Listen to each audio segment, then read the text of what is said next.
So hey guys, welcome once again to my channel. It's conceptual. So today we are gonna study other class of the antifungals, that is the echinocandins. Okay. So in the previous video I have discussed about the imidazoles, and here we are gonna discuss the other class of the antifungal drugs, that is echinocandins. So these are the medication used to treat mycosis, that is the fungal infections, and this fungal infections can be localized skin infections or can be systemic infection in immunodeficient patient. Okay, so basically antifungals are fungistatic and fungicidal. Okay, and if, we saw that the imidazoles are fungistatic. Okay, so fungistatic that inhibit the fungal growth and fungicidal that kill the fungi. So what is the mechanism of action of the echinocandins? So basically we are going to study the normal physiology, that is the fungi has a protective cell wall made up of carbohydrate molecules called as beta glucans. Okay, and beta glucans are what? They are the polysaccharide polymers that are cross linked, and beta glucans are produced by the enzyme beta 1,3 D-glucan synthase. Okay, so the echinocandins target the beta 1,3 gluten synthase. Okay, so they inhibit the formation of the beta 3,1,3 glucan synthase, and it is not found in humans, so only bacteria are susceptible to it, so causing a much safer site to use in human. Okay, so echinocandins are non-competitively bind and inhibit the beta 1,3 D glucan synthase. Okay,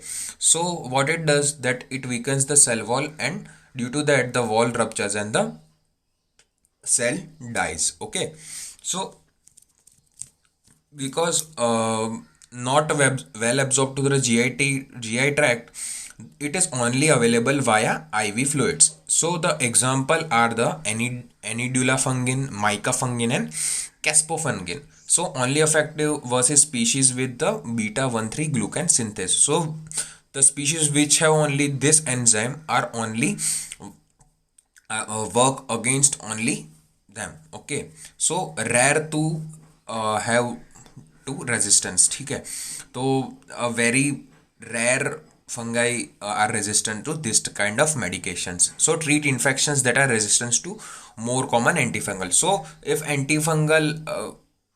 the bacteria is offering resistance against the other antifungal class like amphotericin B or fluconazole, we can use the echinocandins to prevent such resistance. Okay, the next is echinocandins are used against the mucocutaneous candidiasis, that is the common sites are the skin, nails and oral mucosa.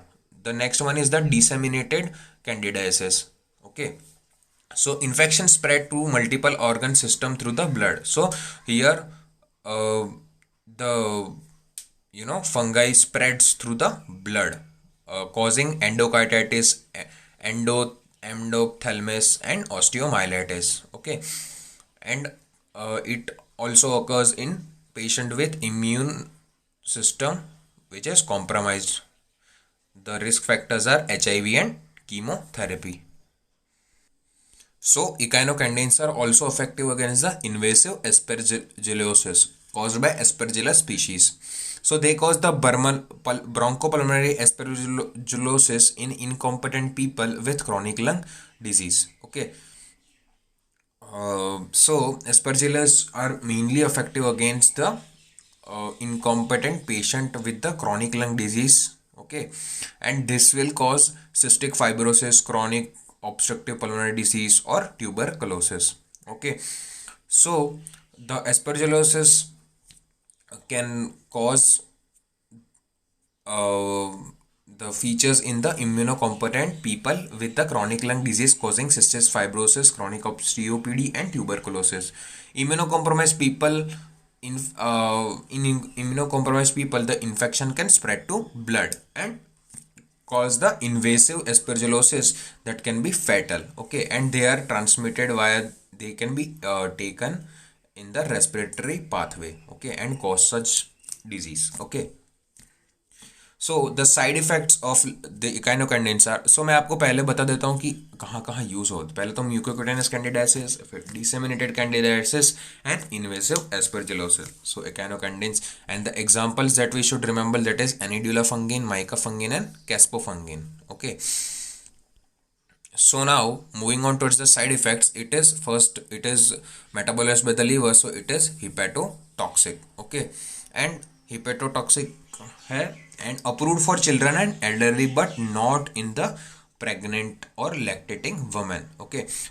क्यों? Because they cause the histamine release, and that histamine release causes facial flushing, GI distress and rash, and potentially hepatotoxics, and it should be stopped if liver enzymes are elevated.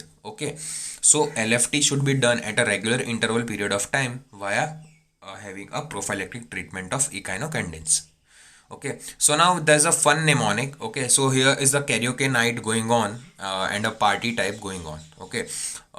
So this broken wall is representing the beta 1,3-D glucan synthase, which the drugs will act upon. So it is breaking, the cell wall is breaking, so the cell growth can be inhibited. So here is the Caspid man singing with a mushroom mic, and he's having a song named, singing a song named I Need Your Loving. So the Caspian human represents the Caspofungin, the mushroom mic represents the mica fungin, and the TV representing the lyrics I Need Your Loving, that is representing the Anidula fungin. Okay. So it is effective against the mushroom representing candidiasis and the aspergillus sticks, naming it the invasive aspergillosis. So here the two snakes have a date. Okay. And one is red because she is flushing, and a red skin patches has occur because of the rash. Okay. And the other snake is puking out vomiting due to the GI distress. This is because a liver is on this table showing the hepatotoxicity, and this all side effects are due to the histamine release. Okay, so I hope you understand this fun mnemonic. Okay, so now do a quick recap. The echinocandins are antifungal medications that inhibit the beta glucans that are components of the cell wall, and due to that, beta glucans is inhibited and wall deforms and the cell rupture. Only effective versus the fungi that has beta 1,3-D glucan synthase. Okay, so Candida and Aspergillus species are only the species that have this enzyme, and so they are barely resistive. Okay, so well tolerated, mild side effects that are caused by histamine release, that is rash, flushing and GI distress. Okay, and hepatotoxicity. So there's a fun name, there's a mind map. This is the glucan, beta 1,3 glucan synthase, mica fungin, caspofungin, aminidulofungin, candidiasis, invasive aspergillosis, rash, flushing, hepatotoxicity, GI distress due to the histamine. Okay, so hope you understand this video. Okay, अगर कोई भी doubt हो तो guys please comment section में मुझे बता दीजिएगा. And guys for more such contents, please do check out my channel. I have made around 150 plus videos, so please do like, share and subscribe to my channel, because it gives me a lot of motivation every time you do that. So until then, stay safe, stay happy, and I'll see you soon.